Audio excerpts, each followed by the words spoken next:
Every package that contains food needs a label. If the label is to be of any use, it must tell you three things. First, what food is in the container. Second, what that food is made of, its ingredients. Third, the person or firm who packed or labeled that food. These are the essentials of properly labeled, pre-packed food. It doesn't matter where the words are placed, provided the description catches the eye of the buyer. And none of it is framed in any way so as to mislead or confuse.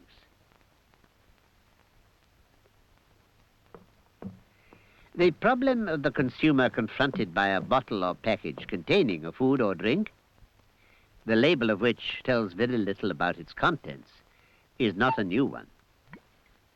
It's not that there may be risks in not knowing enough, since all food must be fit for human consumption.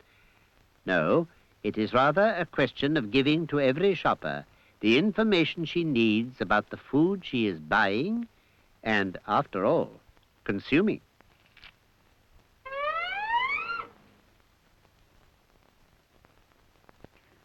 Sometimes the shopper is able to talk directly to the shopkeeper and discuss what she buys.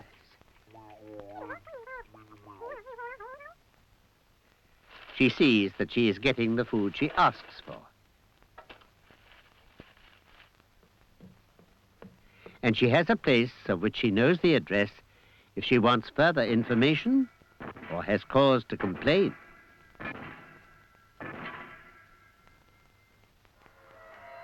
Under shopping conditions which are more common nowadays, however, the shopper may feel projected into a confusing wonderland, roving through row upon row of shelves containing bottles, jars, cans, and packets, offering a bewildering choice, and from which she must choose exactly what she wants.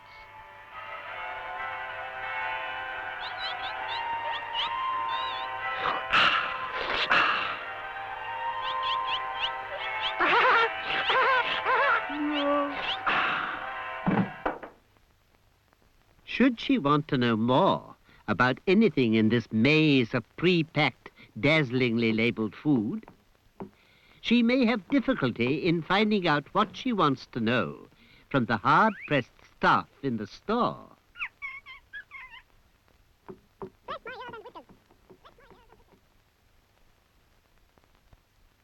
Under these circumstances, it is clear that extraordinary powers are required for the shopper to know more about the ingredients in the containers.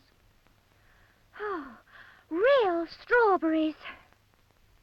Or to shorten the distance between her and the remote producer of the package.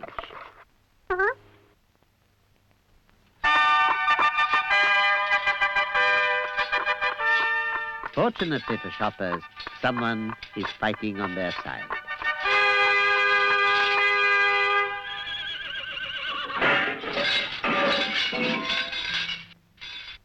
Madam, I bring you the labelling of Food Regulations 1970, which came into operation the 1st of January 1973. 1. Subject to the provisions of Regulation 6, no person shall sell by retail any pre-packed food other than intoxicating liquor, unless there appears on a label marked on or securely attached to the container a true statement as respects that food in compliance with this regulation. 2. The said statement shall specify, A, in the case of a food consisting of one ingredient, an appropriate designation of the ingredient. He has to talk like that. They all do. But that's the government's way of making sure that the three things mentioned at the beginning are written as accurately as possible on the food packages you buy. The simplest of the regulations is the one about name and address. The law says that the label must show the full name and address of the packer or labeler of the food.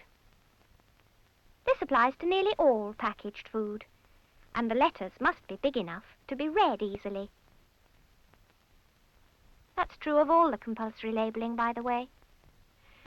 The rules to do with the description of the food inside are more complicated, but only so as to make the description tell you as much as possible. Where the food is just one thing, there is very little problem. Although sometimes there may be a need to say that the food has been processed in some way. With a lot of prepared food, The name has very little to do with any one substance. But what goes on the label must be a name that everyone understands to mean the food in question. Where the food is a dish put together from various ingredients, the wording must not be vague, but must describe all the food properly. The wording is affected, too, by the proportions of the ingredients. The one named first is the one of which there is the most. If the proportions alter, so must the order of words. With some foods, the name may seem to describe something else. This is allowed if it is the name that everyone knows that food by. You can use that sort of name, too, if it has been in use for at least 30 years.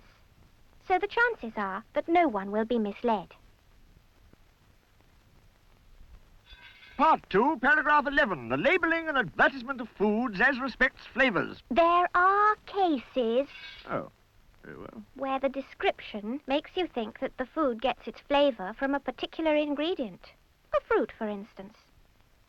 A similar sort of food, attempting to have the same taste but using artificial flavouring, must declare it on the label by using the word flavour. This shows it is different from stuff made of the real thing. What's more, only the food made from the genuine article can carry pictures of the fruit on the label.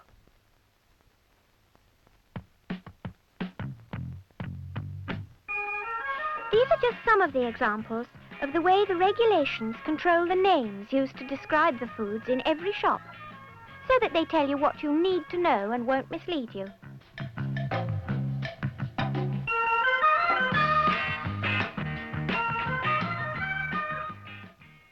While the description is made as informative as possible, it's still only a description.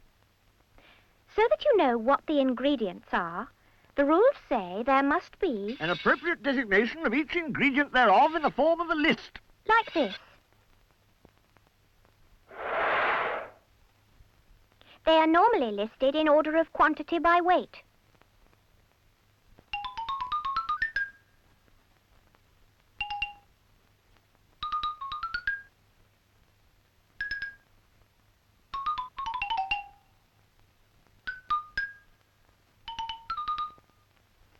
But there are certain foods where the ingredients are nearly all the same in quantity. They can be listed in alphabetical order. There are foods which, when they are sold ordinarily, are labelled and have their ingredients listed as usual. Where these same foods occur as an ingredient of another food, can be listed simply by the description. These are foods that don't show a list of ingredients. Along with some others, they have their ingredients controlled anyway by other regulations. It's on the labelling of foods which make claims about health, slimming, energy giving, things like that the regulations are strictest. Any label which claims that a food has an actual slimming effect is totally forbidden. Claims that are permitted have to relate to facts that can be proved about the calorie content.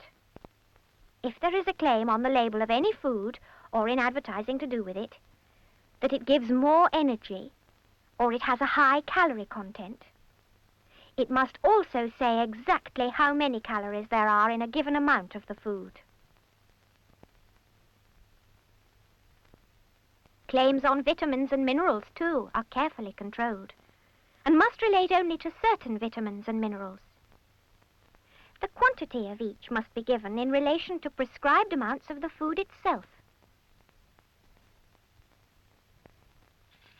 In conclusion, I would like to mention that should you have cause for complaint about the labelling of any food, and you can't get satisfaction from your supplier,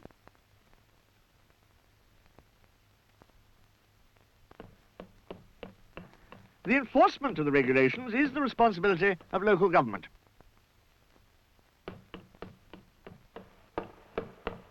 If you're at a loss to know which department to approach, the Citizens Advice Bureau can tell you who the inspectors are. who carry out the work as part of their Consumer Protection Service. Off with his head! Well, now you've seen what the rules are about. From now on, there'll be no reason for not knowing what the food is we're buying. But it won't make any difference. The family will still be as hard to please.